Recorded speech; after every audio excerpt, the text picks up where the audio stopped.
The village of Hollow Creek clung precariously to the edge of a sprawling, ancient forest. Here, the sun dipped below the horizon early, leaving a perpetual twilight that crawled with an unsettling dampness.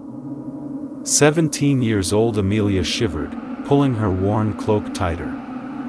Beside her, her younger brother, Finn, 12 years old, clutched her hand, his eyes wide with a fear she couldn't quite dispel. They were on their way back from their grandmother's cottage, a rickety structure nestled deeper into the woods. Tonight, the air felt thicker, heavier, and an unnatural silence pressed upon them. The crows, usually a noisy nuisance, were absent. Even the crickets seemed to hold their breath. "Amelia," Finn whispered, his voice barely a tremor, "do you hear that?" Amelia strained to listen. It was a faint, rhythmic sound, like a dripping tap echoing through the stillness. It seemed to come from everywhere and nowhere at once. "Just the wind, Finn," she reassured him, though her voice lacked conviction. A shiver danced down her spine. They continued walking, the oppressive silence broken only by the crunch of dead leaves under their boots. The dripping sound grew louder, more insistent. Then, a figure emerged from the swirling fog that clung to the forest floor. It was tall, skeletal, cloaked in inky blackness. Its face, obscured by the shadows, held no discernible features. Amelia felt her breath catch in her throat. This was no man. It was a creature of nightmares, a void-given form. Terror locked Amelia's legs in place. Finn, however, shrieked and bolted towards home. The creature swiveled its head, a sound like scraping bone accompanying the movement. Its focus shifted to Amelia, a cold dread radiating from its unseen eyes. Amelia, fueled by a surge of primal fear, found her voice. "Leave us alone," she screamed, the word ragged and raw. The creature didn't reply. It took a single, stilted step forward, the dripping sound intensifying. Panic surged through Amelia. She couldn't stay here. Gathering her courage, she spun and ran, the creature's ragged breaths hot on her heels. Amelia plunged blindly through the undergrowth, branches tearing at her clothes and thorns ripping at her skin. She could hear Finn's terrified cries somewhere behind her, lost in the symphony of crashing leaves and snapping twigs. But she couldn't stop.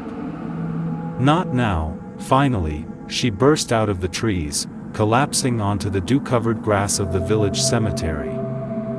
Gasping for breath, she looked back towards the forest.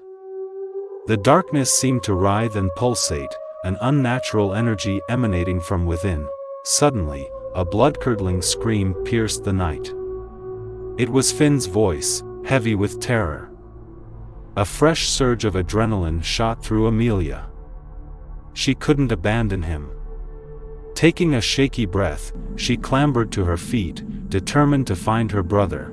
The headstones loomed around her, stark and silent witnesses in the pale moonlight.